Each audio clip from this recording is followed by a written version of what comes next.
Okay.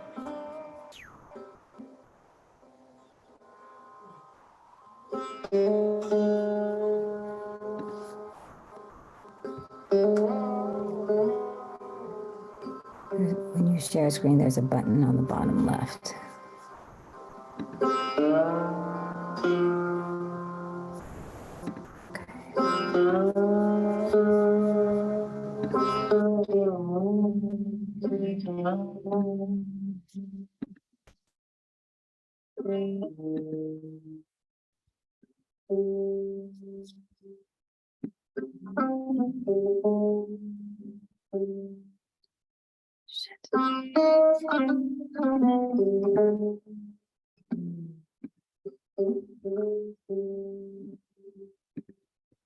Okay, I can't figure it out.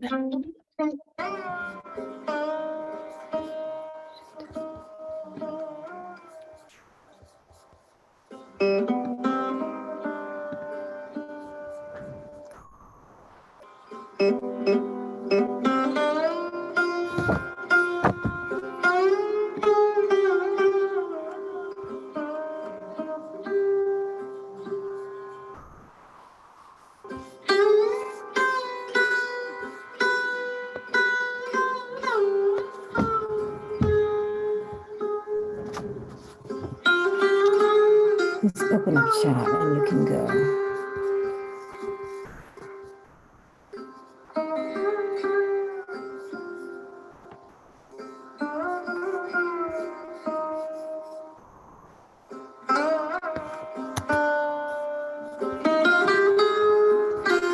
Okay, please go open up chat.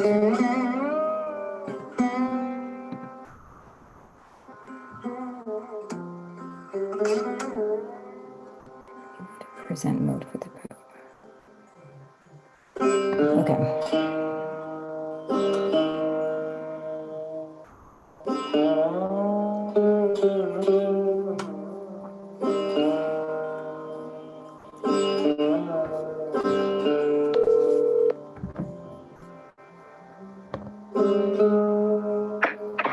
Hey, sorry, I'm getting like a little confused here.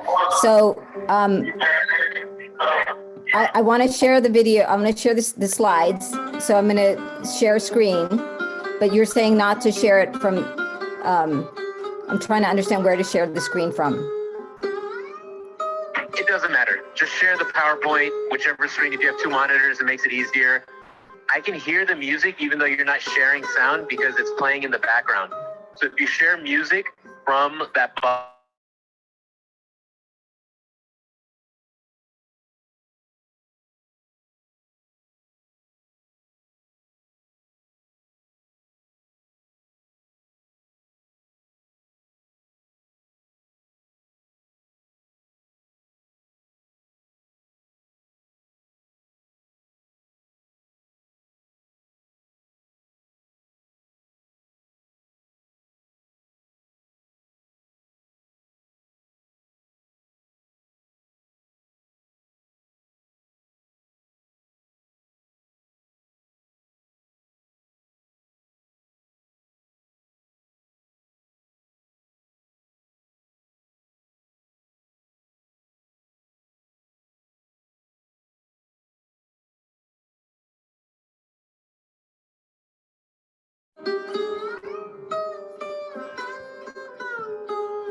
Hi, everybody. Welcome to our webinar today.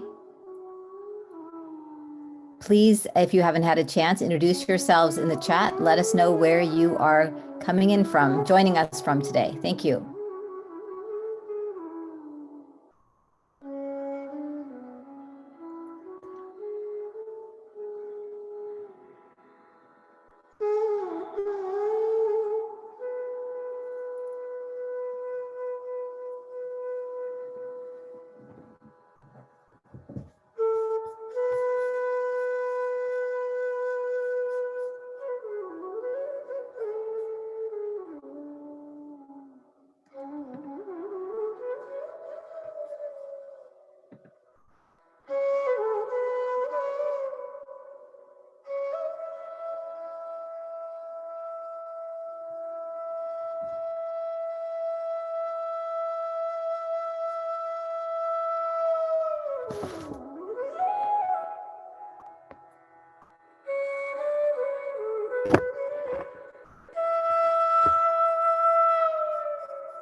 Namaste, everyone. We'll be getting started in about 2 minutes.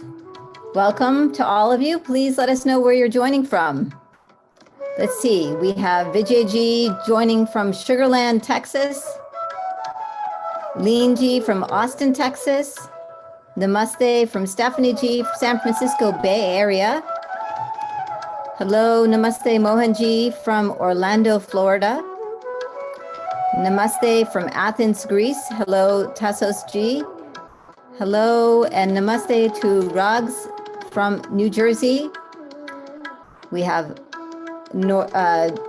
people joining us from North Carolina, from Nairobi, Kenya, Hyderabad, India. Namaste to everyone. Namaste Padmaja from Austin. Here is Namaste Vivek from cool Brampton, Canada, 9 degrees Celsius and cloudy. What? It's not winter yet. Namaste to Sai from Tampa, Florida. Welcome. We'll be getting started in just 1 minute. Oh, Namaste Naresh Ji from Honolulu.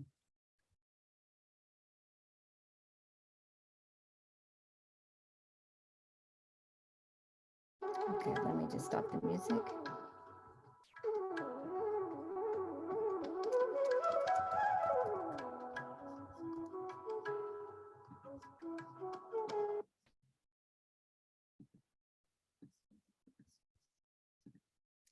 Namaste Raghuji, welcome.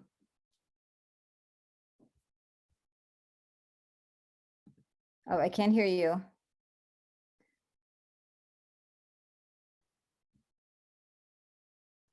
Okay, we have Danielle from Orlando. We have Rasik and G and Jyotsna Ji from Los Angeles. Namaste. Chennai, Raja from Chennai. Namaste. Florida, and another one from Chennai, another person joining from Chennai. Welcome, everybody. Welcome to our webinar. So I don't know if Kalyanji is joining today, but we can get started. Raghuji, if you'd like, I can introduce you. I can't hear you.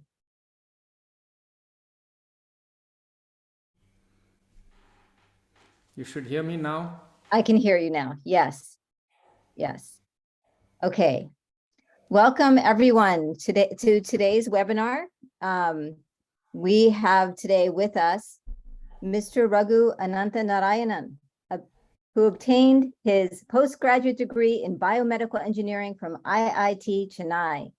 He is a trained yoga expert, teacher, and coach in the lineage of Sri Tirumalai Krishnamacharya, often referred to as the father of modern yoga. He was trained directly by Krishnamacharya, as well as his son, Sri TKV Desikachar. The core of Raghu's approach to teaching yoga, while based in the Krishnamacharya tradition, however, has incorporated many aspects of experiential learning and introspection that make it contemporary and accessible. He is now engaged in mentoring a young group of sacred activists called Vitambara, as well as the co-creation of a platform for yoga teachers from the Krishnamacharya tradition called Ananta Yoga. He is the author of the book, 5 Seats of Power, Leadership Insights from the Mahabharata, published by HarperCollins this past May. Welcome, Raghuji. It's an honor to have you with us today. So I'm just going to read, if that's okay with you, the introduction to the class that's on the website so people can see that, and then we can get started. Okay. Yep. So Antaranga Yoga course is designed to use the Itihasa Purana Mahabharata as a mirror to explore oneself. The Mahabharata, the longest epic in the world, is a timeless text and has been an integral part of the life of the people for eons. It is often considered the fifth Veda and has a vast repository of human contexts that offer one a possibility for self-reflection and exploration of their inner worlds. I'm going to stop there and just say that I've taken this class with Raghuji, and I'm sure many of you have heard of it by word of mouth, but it is a phenomenal experience, and I'm so glad you've all joined us to hear more from Raghuji himself. So with that, Raghuji, would you just start by telling us how you came to offer this course? Yeah. See, there are 3 starting points. One starting point is obviously my studying with Krishnamacharya, and when he was talking about the Yoga Sutras and other texts, he would constantly go back to stories from the Mahabharata and Ramayana. He loved these two, and he'd go back to these stories more often than others. That's reminding you of our... Duly reminded. I got it. Yeah. So that was one very, very critical, important starting point. The other was my involvement with Tamil theatre. There's a huge tradition of Mahabharata Kutha. It's called Bharata Kutha in the whole of the south, but especially in Tamil Nadu, which has an unbroken tradition for 1,000 years. So there are these groups that still perform the Mahabharata and various parts of it, and till recently there used to be 18-day festivals. I've had a lot of discussions with these artists, and their insights into life, the way they derive insights into life through their understanding of Mahabharata and through their theatre, is quite phenomenal. And the third anchor, of course, is my work with experiential learning. And I've done a lot of work with theatre people in India, in Tamil Nadu especially, because I was associated for a long time with Koothupatrai, which is a Tamil theatre group, modern theatre group. But they would take these old performances, these old plays, and redo them in a modern context, right? And Namuthuswamy, who's there, who he passed away recently, who was the primary inspiration of Koothupatrai, was a very close friend. So we used to have a lot of dialogues and discussions, and I used to help them to understand the psychological inner drama of the outer drama they were going to play. So that was my contribution to their performances. Yeah, and anybody who's following Tamil films, many of the big artists now in Tamil theatre in Tamil films have all gone through these kind of things with me. Yeah, the latest is Somu Sundaram. Somu, he's got an award recently, the best actor, Asian something, and he was a long-term student of mine, Pashupati, and number of these chaps. Beautiful. So it's been a rich journey and very interesting and very exciting. So Rogaji, that's a wonderful way to kind of understand your conceptualization of this class. And I know that you've been teaching this class for several years at HUA. I think I came in, I don't know what course it was, but you've been offering this almost every quarter, if not every quarter. And I'm wondering if you could just tell us a little bit about your experience teaching the class. What have you drawn from it? See, one of the things I had to do teaching for HUA obviously was to figure out how to convert this, vibrant face-to-face thing. I used to do a whole week of this, along with theater, serious theater actors working with me, because there are lots of ways in which you can start looking at yourself through theater, Indian theater especially, which is not easily available outside. Yeah. So one of the major things was, how do I convert that into something that I can offer over the web, right? And so what we did was pick out critical stories from the Mahabharata, ask you people to read it, and have dialogues, right? And I think it's worked out very well, because I enjoy every one of these courses. We just finished one, and I don't know how much the participants learned. I think they learned a lot, but I learned one hell of a lot. Because, every time each of you comes back and reflects on a story, you bring a completely new perspective and new questions, right? So it just kind of keeps unfolding for me. So as long as that happens, I'll keep teaching. Beautiful. So sorry, go ahead. No, I was just saying that this is, I'm sounding like one of those cricket players who say, as long as I'm having fun on the pitch, I'll play. It's something like that. I love that. That's beautiful. So I want to just go to the title of the class, 5 Seats of Power, which is also the title of your new book.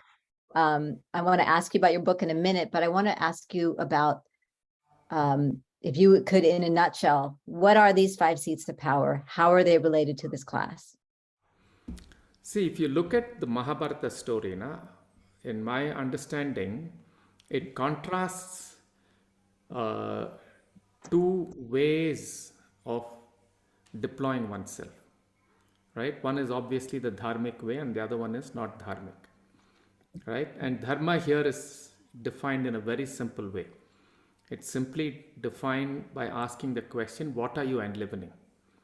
Are you enlivening yourself, your context, the world around you, and so on with your actions, or are you just doing something for yourself, right? And if you look at the whole of the Mahabharata, its inner structure is very simple. And there's one study about it which says that Vyasa created two trees. One tree that has Yudhishthira as its trunk, and the other that has Duryodhana as its trunk, and so on, right? So there's a description of these two trees, right? So it's basically talking about five powers that all of us have got. And five is a beautiful number. It's wide enough for you to look at various aspects in combination, and small enough for you to remember.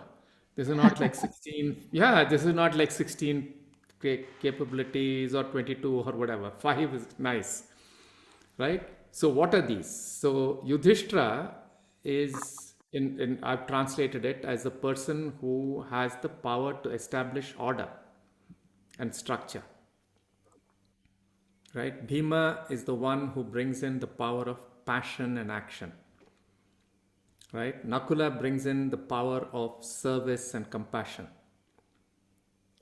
And Sahadeva brings in the power of curiosity and knowledge.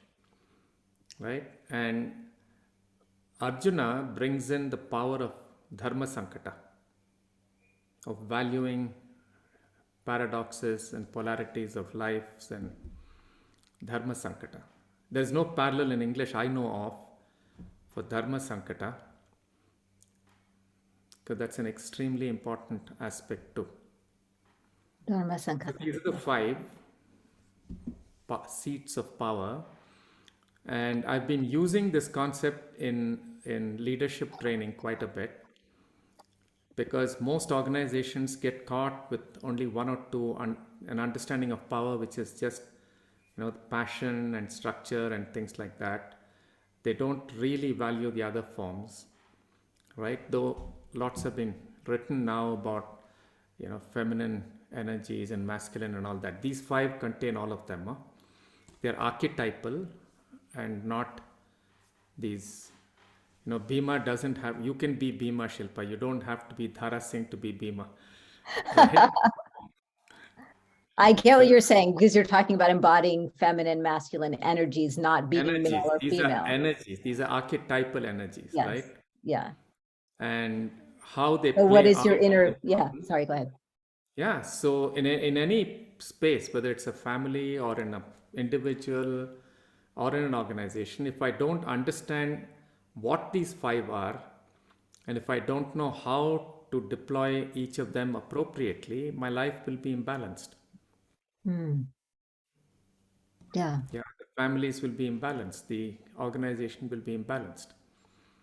So understanding these five forms of power is very critical to life. That's the whole idea of Mahabharata, and using them in dharmic ways.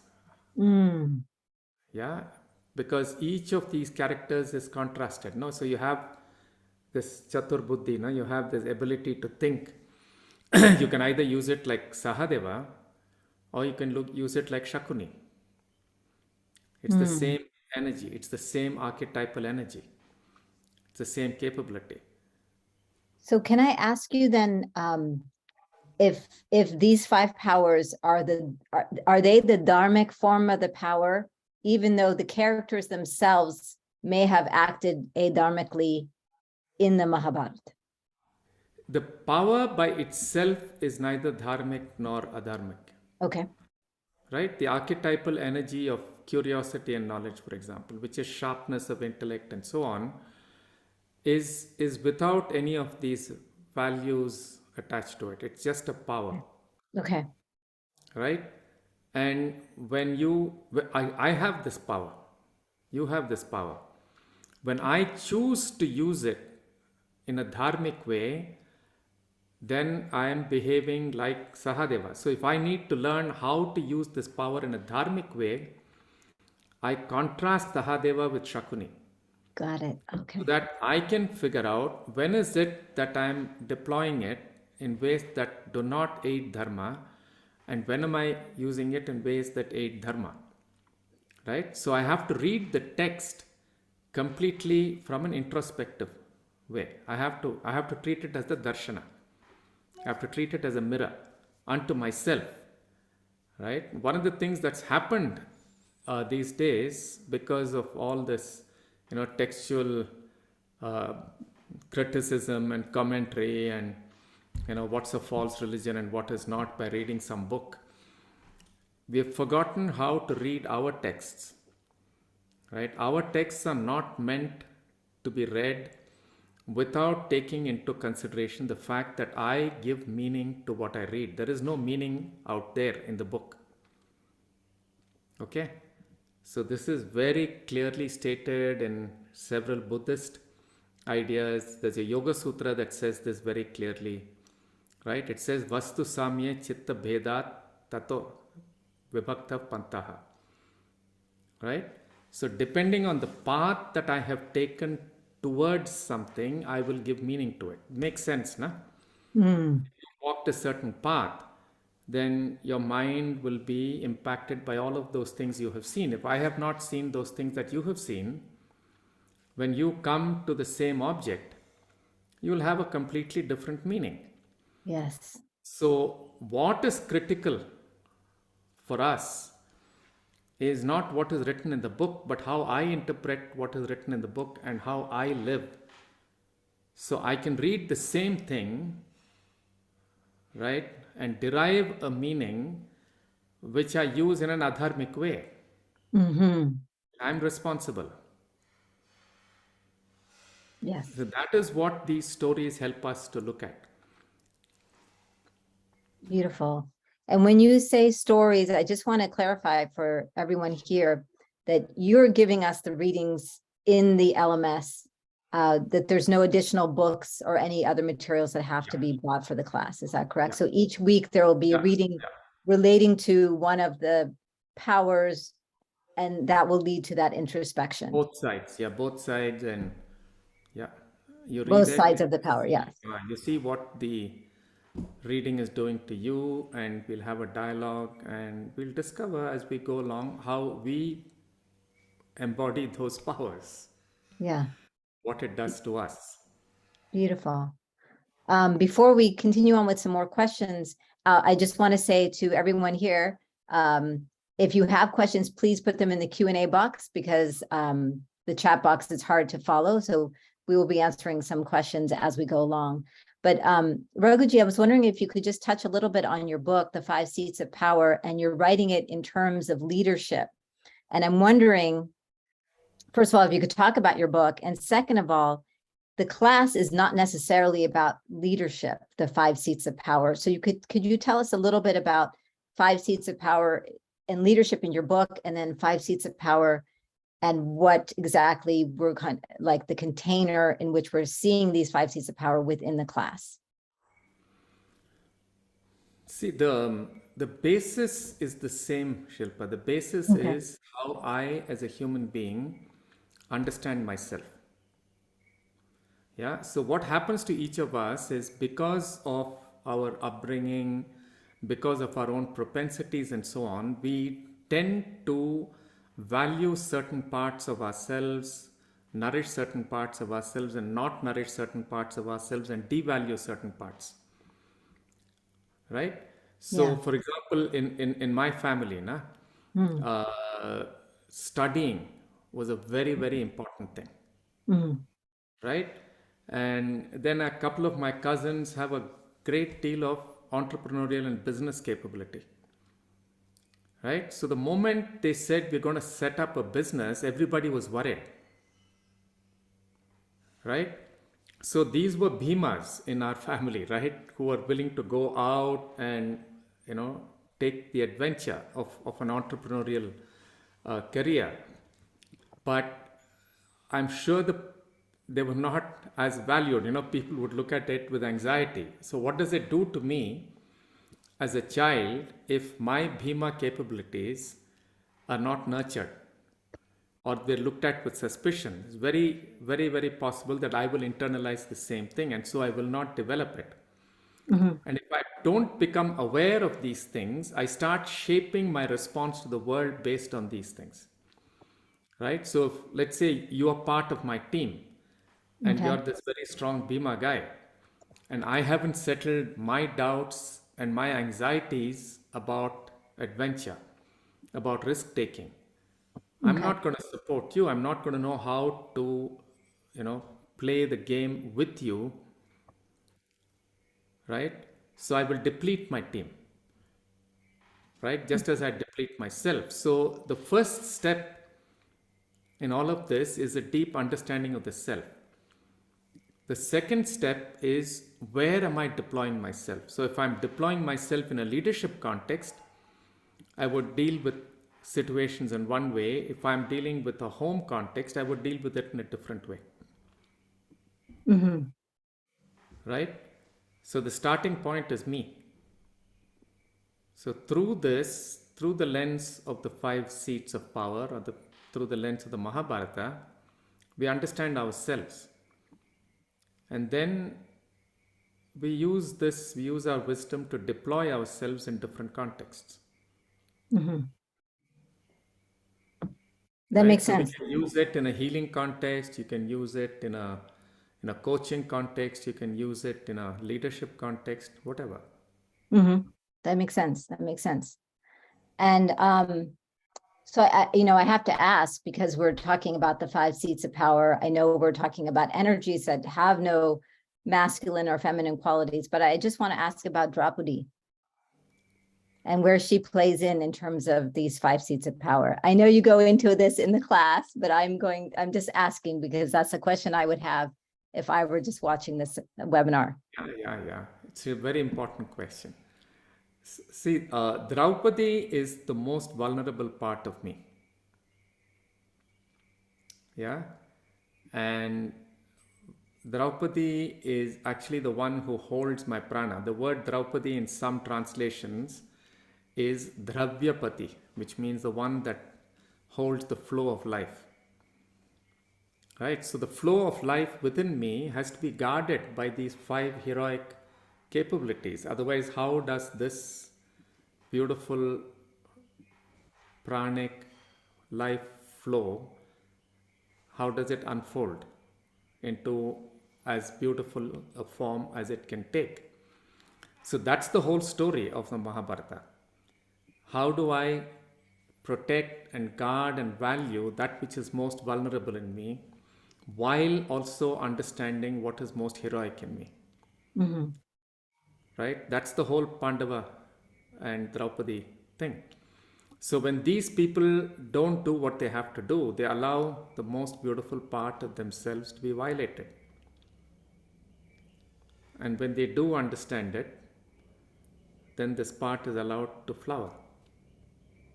So Mm. just as on the outside, these 5 heroic powers can be used in dharmic ways, they're also necessary to protect that which is most beautiful. Mm. That's beautiful. Yeah, so Wonderful. Draupadi is also an archetypal energy. So beautiful. And since I'm asking about Draupadi, I also have to ask about Karna and some of, there are other, so many characters. So That's what right. about these other characters that are so important and that come, that we say, oh, I identify with Karna or identify with this character or that character? How do they play into this exploration? Uh, See, Karna is that part of my innocence that has been deeply hurt. Right? It's that part that has been abandoned by the mother. Right? It's the part that is continuously asking the question, can people really see me? What do they Mm. see? Mm. Right? And being seen and being honored is such a critical part of any human being's life. So that part of me that does not feel seen, that does not feel honored, is that part of me which is holding the Karna identity. So I have all these capabilities. I'm as capable as an Arjuna, but Arjuna gets all the attention. Yeah, he's the blue-eyed boy. He's Yeah. Drona's blue-eyed boy. Whereas I'm just as good as him, but people are saying, you know what, your nose is not the shape it ought to be, your color of the face is not right, or whatever. So go away. So it leaves me with a deep yearning, deep angst, not only to prove myself, but also to discover who I am, really. Am I what others describe me to be, or am I who I think I am? And these are not questions that are answered easily, no? Mm, So Karna he is for me the most evocative character. yes. And I love that we explore some of these other characters as well as the five Pandava brothers, because I think it's part of the holistic way of understanding. As you said, they have this representation, and we have to understand that in order to understand the five seats of power and how to deploy them in ways that are dharmic. Because if we don't understand who our inner Karna is or our inner Draupadi is, we cannot then understand what it means to deploy these powers from a place of Exactly. dharmically. Yeah. Absolutely. So I have a question here from let's see, Chennai Raja Palani. He says, what exactly do you mean Antaranga? Strange that we have to answer this, because the analogy that I'm fond of giving now is something that a friend of mine, we were talking and it got triggered. So he says, let's do a thought experiment. Na? Every time you say water, I come and give you ice. Okay. Yeah. Every time you ask for water, I give you steam. Right? Huh? And then somebody comes and to a fellow like me and says water, and I bring you plain water, and you say, what is this? This is not water. So Antaranga is plain water. Asana and pranayama, frozen and disfigured forms of it and good forms of it. And yeah, the more solid is the Bahiranga yoga, the external yoga, which you can see. So if I tell you do an asana, I can show you the asana. Mm-hmm. Right? The steam is the what is called Parama Antaranga Yoga, which is talking about Paramatma and all of these things, which I haven't seen, so I don't want to talk about it types, right? And I don't know how many people who talk about it have seen it, but yeah. So Antaranga Yoga is the whole inner process of transformation that the Yoga Sutra talks about.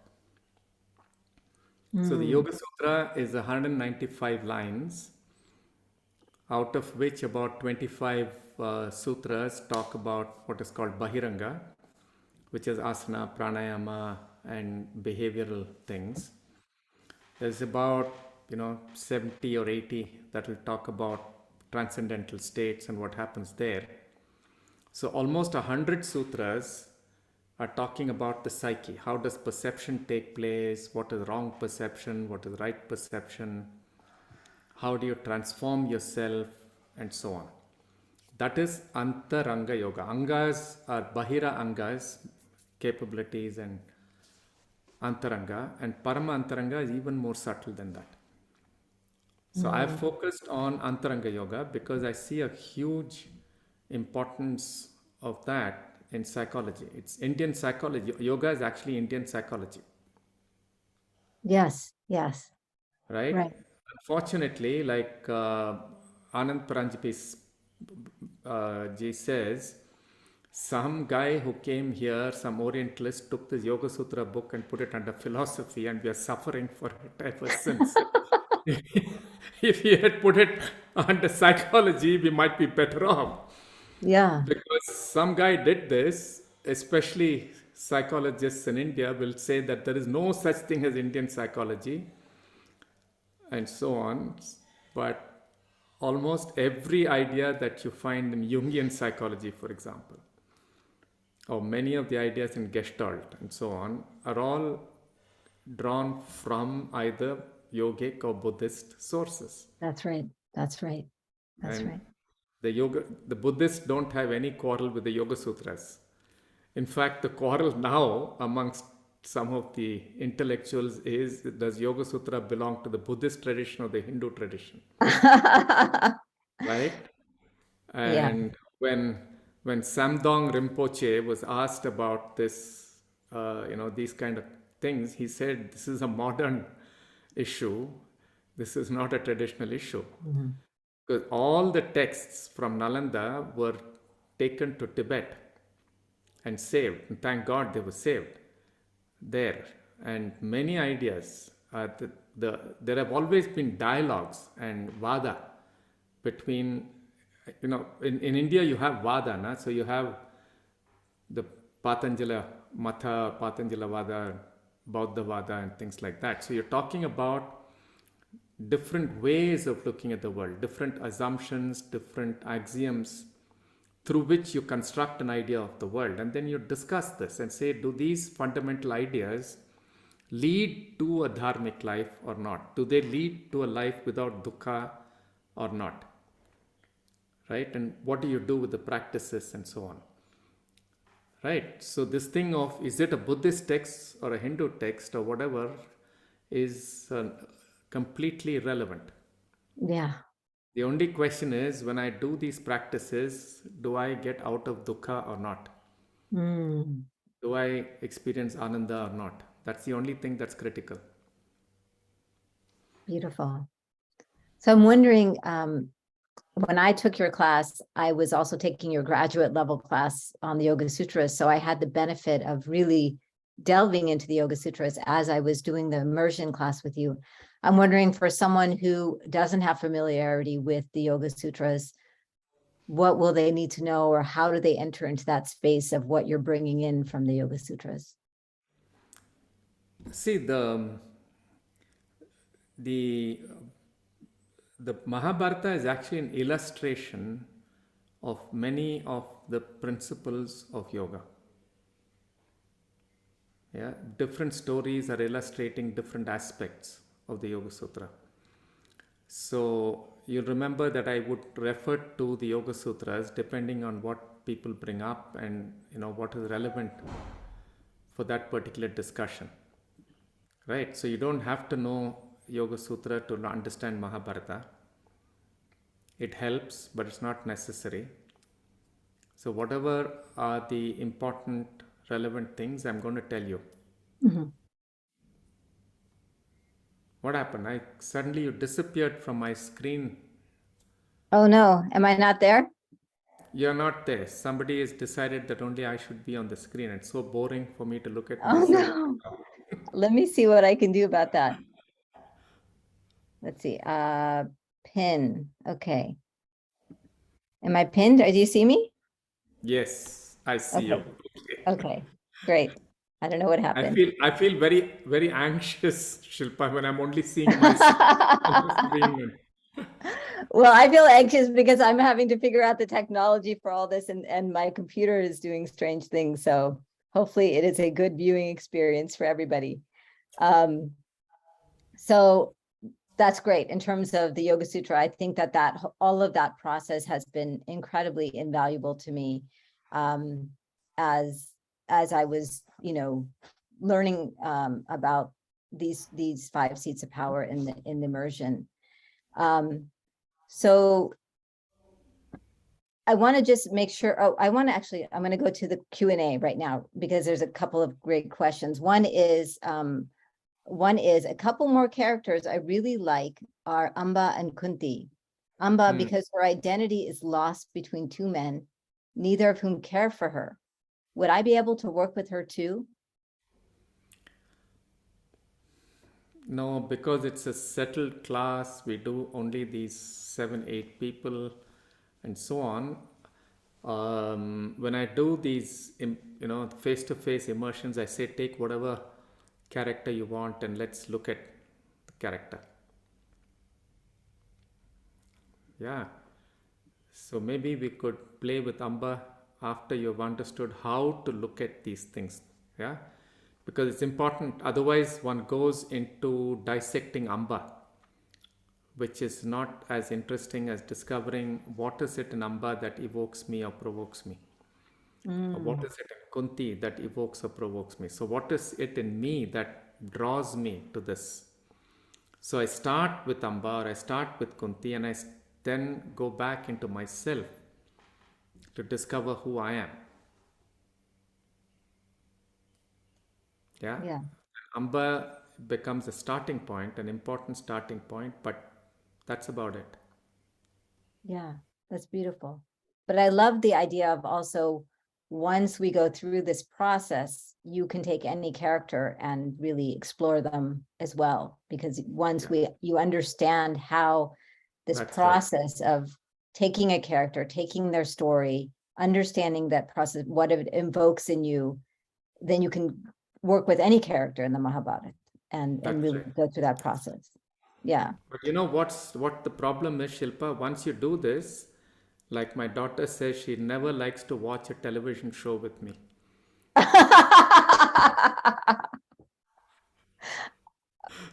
Yeah, because Because television, you're just trying to check out, right? yeah, and here I am looking at this character and remembering Yoga Sutras. So it's not fun, but I think it's good fun. So It is good fun. So there's another question here. Do you use dukkha the same way as Buddhists do to mean suffering, or isn't dukkha as we mean sorrow a part of life? Thank you. see, to understand these words, one has to go back into the meaning in Sanskritam. Mhm. Yeah, so dukkham, the word dukkham comes from kham, which is space. So if my inner space feels constricted, pained, distorted in some way, what I experience is dukkha.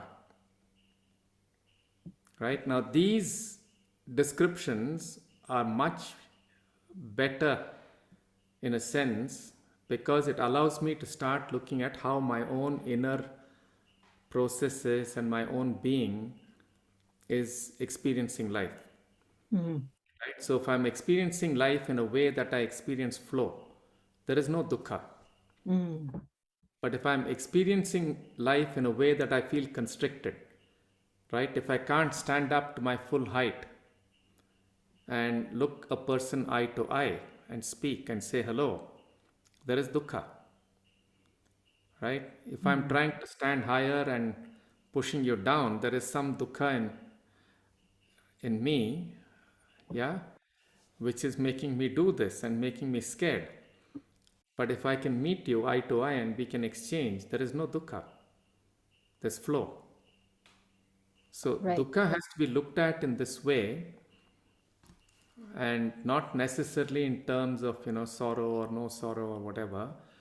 These are loose translations but don't allow you to understand the process. Mhm. I'm remembering something you said during the class, which was about rage, the emotion of rage. It came up in discussion about in terms of constriction and flow, and rage arises when you are playing by somebody else's rule book. And then it's such a deep constriction of your entire flow, and that's what it arises from. Then yeah, and then you want to. Yeah, but I felt that in taking the class, understanding why am I feeling this way? Why am I feeling angry? Why am I feeling fearful? Why are these emotions rising up inside of me? Like just backing up and understanding that is a huge way of actually allowing or creating the flow in your own life. Absolutely. Because when Absolutely. you're unconscious, there's all sorts of stagnancies and you don't actually know how to move anything. But when you That's right. go through it, you can say, oh, I see why I'm having pain here, or this is hurting, or whatever. And you can see what you're carrying inside of your physical body. Can you Yeah, just what you connect that said. with us in terms of the physical Yeah, body? Because I know yeah, that in class, we do talk about the physical body. yeah. And what you said now is very important, Shilpa, because when my inner being, when my pranic being is not flowing into my body, I will have disease. That's one of the definitions of disease in yoga. Yeah, that my prana is not flowing fully. And why does it not flow fully? Because I've retained some hurt and I'm fearful. So when I come into a situation, I'm not going into the situation full. I'm going into it already wary, looking at what's going to hurt me, no? So I'm Yeah. pulling back, right? And sometimes these become habitual. And when they become habitual, then my own whole inner pranic movement is distorted. Then I'll get disease sooner or later. Yeah. That makes sense. That makes sense. So, when a student comes into your classroom, I'm wondering, one is how should they approach taking this class? Like I'm in your classroom, how should I approach the learning? And then my second question is, what is expected of me? I know in the class I took with you, there were writing assignments. So if you can talk about how I should be entering the class, and then what is expected of me in terms of, we've talked about the reading and the discussion, but if there's the writing part. See, I expect you to come to the class having read the stories and ruminated over them, maybe made some notes on the sidelines or whatever, right? So you're already starting to look at the story from an introspective perspective, right? And then when you come to the class, we're going to sit and have a dialogue. Yeah, something like what you're doing now, right? Except that I wouldn't be answering your questions. We'd be going deeper and deeper into these questions, Yes. right? And then we start having insights. Yeah. And it helps a lot to write, to journal after that. Mm, Because otherwise, what happens is you have a flash of an insight, but you haven't made it your particular meaning. Right? And the idea in the class is not for people to say, you know what, this is the meaning that Raghu gave, or this is the meaning so and so gave. The idea is to unleash my own meaning making processes in a way that I make sense of my life. Right? So, writing and reflection is very critical. So, before you come in, we send you these stories, you read the stories. Then you come into the class, we don't dissect Bhishma or whoever, we look at Bhishma in us, right? And then you journal what's happening to you after that. yeah, that makes sense. That makes sense. So there's two questions here. One is, if everyone can please put their questions in the Q&A box, it's a lot easier. Would Dukkham be related to Dharma Sankat? If I don't know how to figure out a Dharma Sankata, I'll be in Dukkha. But if I can articulate my Dharma Sankata and start having a dialogue with the Krishna inside, I will discover Ananda. Dharma Sankata is a very critical door to really transcending your current level of being and going into the next deeper level of more meaningful level of being. Mm, Yeah. When you don't figure out your Dharma Sankatas, you're always facing double binds in life. yeah. I want to ask you a question about the discussion, because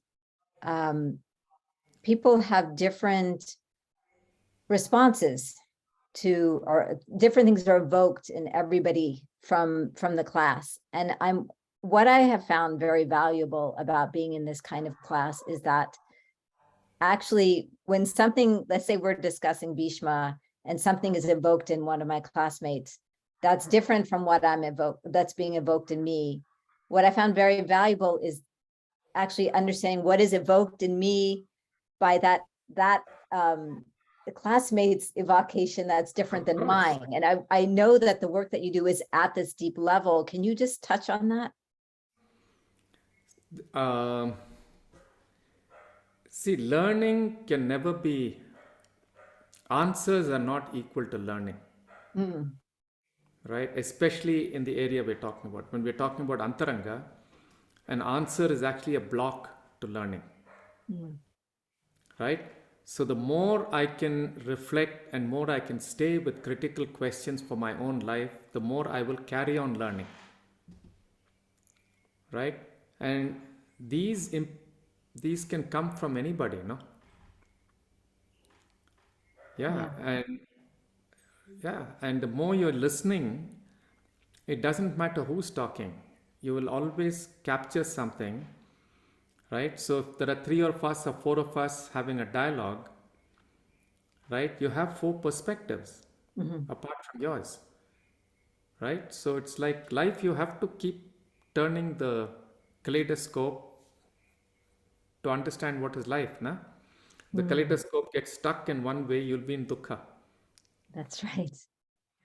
Yeah. I feel like your class has helped me become a better listener as well. I mean, because of it, you become grounded in yourself as a listener, and so understanding what that means is crucial, I think, in terms of again deploying the five powers dharmically. So yeah, that's been wonderful. Couple more questions here. Kamalji saying, do we get the story from you? Yes, Raghuji will have stories that will be in the LMS. If that's correct, that's what was done before. That's it. So the question is, different books have different stories. So are you talking about different versions? Perhaps the question is, there may be different versions of Arjuna or Bhishma or. There are. I'm just taking the stories from Kamala Subramaniam's Mahabharata because it's simple and it's just a neat, nice storytelling, right?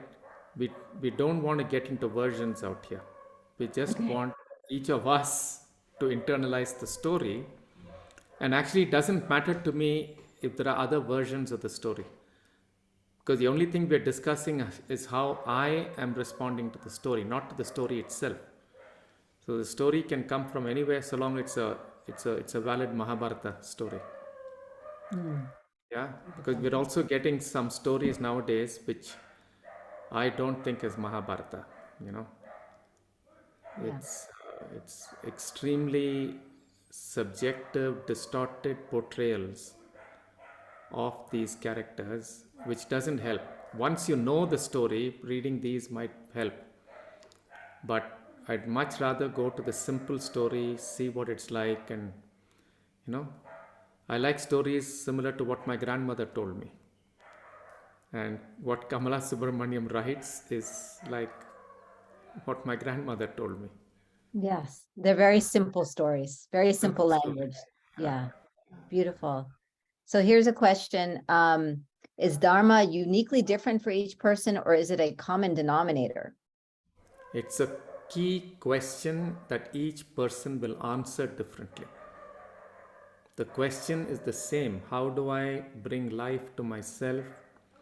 How do I bring life to my context? And how do I bring life to the world with everything I do? Yeah, so you can be a leader of an organization and ask this question. If you don't, you will lead in one way. If you do, you lead in another way. Yeah, you can be driving on the road and the same question applies to that context too. Yeah, or you can just be with your wife or your child or whatever. It's the same question. You'll deploy it differently in different contexts. Yeah. Different people will have different answers to it. That doesn't matter. So long as you seriously ask this question, the world will be a different place. Yeah, beautiful. So here's another question. Okay, the timing of the fall class is very late for me, and I'm just going to, as we talk about that, I'm just going to post into the chat the actual timings and days. You can see it's every Wednesday starting October 12th, which is this Wednesday. So the timing of the fall class is very late for me. Would this course be offered in the winter or spring at an earlier hour? And is it possible to sign up for personal coaching on your website? Sure, you can. But you'll have to reach out to me or some of my students. Okay. Yeah, And Ajay is in Canada. He might be a very good coach. He is a very good coach. There are others, sure. Okay, great. Yes, I can verify that Ajay is a great coach. I'm taking a class in which he's one of the primary teachers. So that's wonderful. And in terms of this class at HUA, do you know if it will be offered earlier at any other time? Because right now I think it's at 10 p.m. Eastern Standard Time. That's the best time for me and I think for HUA. So I've kind of got locked into that slot for quite some time. Yeah, okay. That makes sense. Okay, how do I reach out? Okay, I think that let's see, if you go to the link on that I just posted, you can go to Raghuji's name and there should be an email attached with your name there. Yeah, but this HUA email doesn't work for me, Shilpa. If you want to write to me directly, write to raghu.tao, T-A-O, T for Tamil Nadu, A for Andhra, O for Orissa. RAGHU at TAO. Okay. At gmail.com. Yes. Okay, thank you, Ankit. Thank you so much for posting that. Thank you. Okay, here's a question. How do I come into harmony with my archetypal energy and Krishna's advice of do your duty and leave the results to me? For example, if I'm a Nakula archetype and I'm forced to follow a Bhima leadership style or blamed for trying to be a team player. Come to my class and let's discuss it. That's a huge question, yeah. It is, yeah. That's a big question. Yeah, I don't think I can answer it just like that, no? Yeah. Okay, fair enough. I'm gonna launch a poll right now. Are you planning to register for this class? Are you interested in this class? I'm launching this poll. So if all of you can just take 10 seconds right now to just answer yes, no, maybe you have questions, and then we can go from there. If you have questions, you can always reach out to support, HUA support. Let me just get the email. So it's support@hua.edu. If you have questions, you can always reach out for that. So yeah, if we have 20 people responding. If we can have more people responding, that would be great. It's on my screen too, Shilpa. Should I say yes? Yes. Yeah, beautiful. Okay, so a question from Stephanie. Can we talk specifically more? Can we talk more specifically about the 5 seats of power? Stephanie, I don't know if you're there, but I can certainly have you come and ask your question. If you want to ask a more specific question, can you put that in the chat, or I can bring you up and have you ask?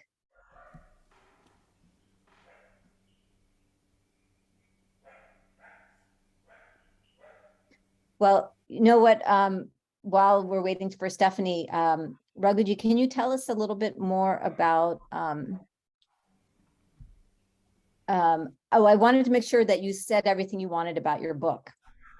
I know that it's available on Amazon. The only thing I didn't say is buy it. Yes, I was going to say it's available on Amazon. I'm not a big fan of Amazon, but international, you can get books internationally from Amazon. So it's there. Definitely buy it. And I think it would be really useful, especially if you're taking this class. And that's great. Oh, from Naresh, excellent book. So we already have somebody from Nareshji saying excellent book, saying that it's an amazing book. So thank you for that. Let's see, any more questions here? No, I don't think there's any more questions. Indicate the book's name. Okay, the book's name is The 5 Seats of Power. Let's see, let me 1 second, I'm pulling it up. It is called The 5 Seats of Power, Leadership Insights from the Mahabharata, published by HarperCollins, May 2022.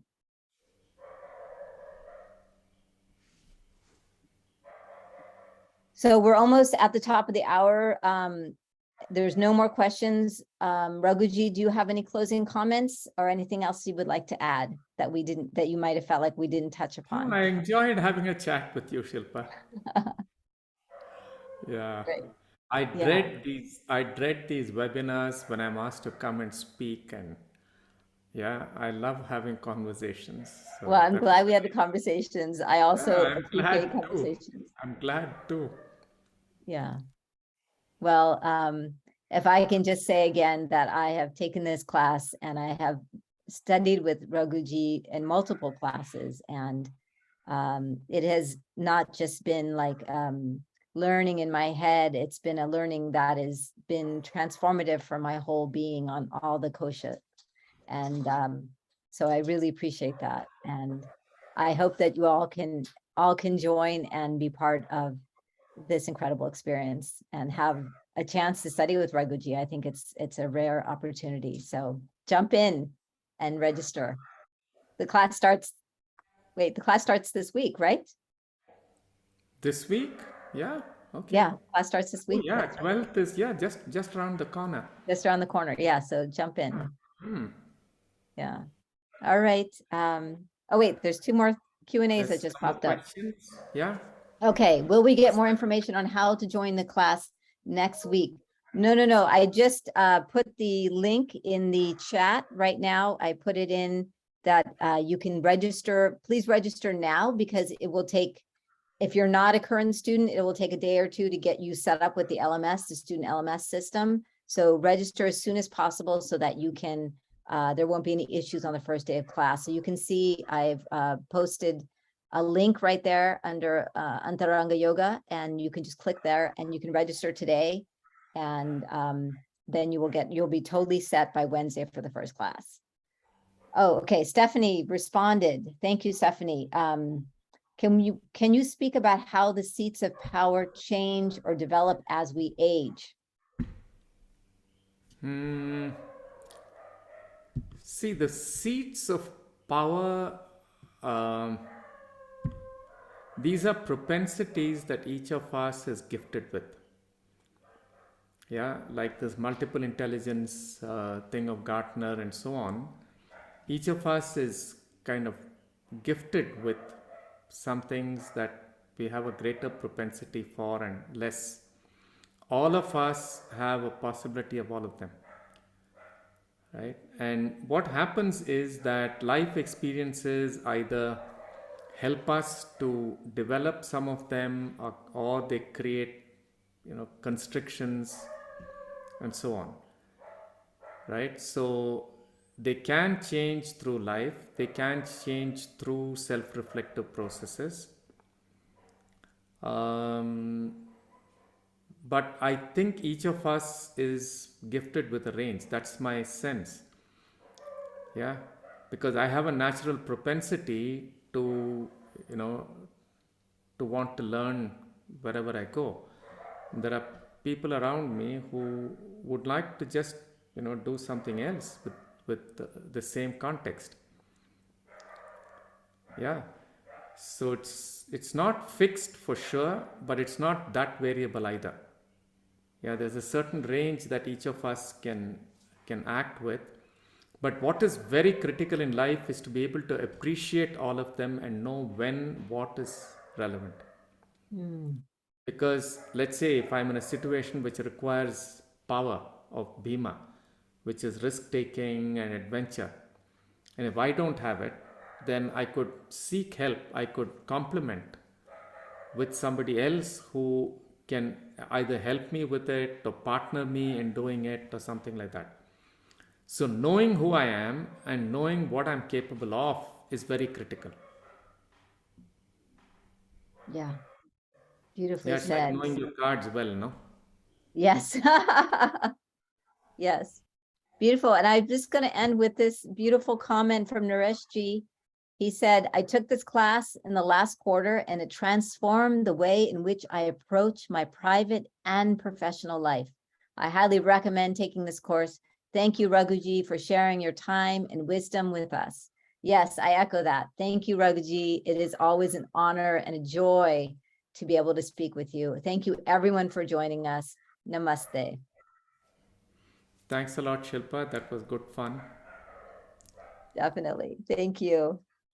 Thank Good evening. you. Good night, everyone, and good morning, everyone. Morning. Bye-bye. I say Sat Sri Akal these days to avoid all this. That's right. Sat Sri Akal. Bye-bye. Bye.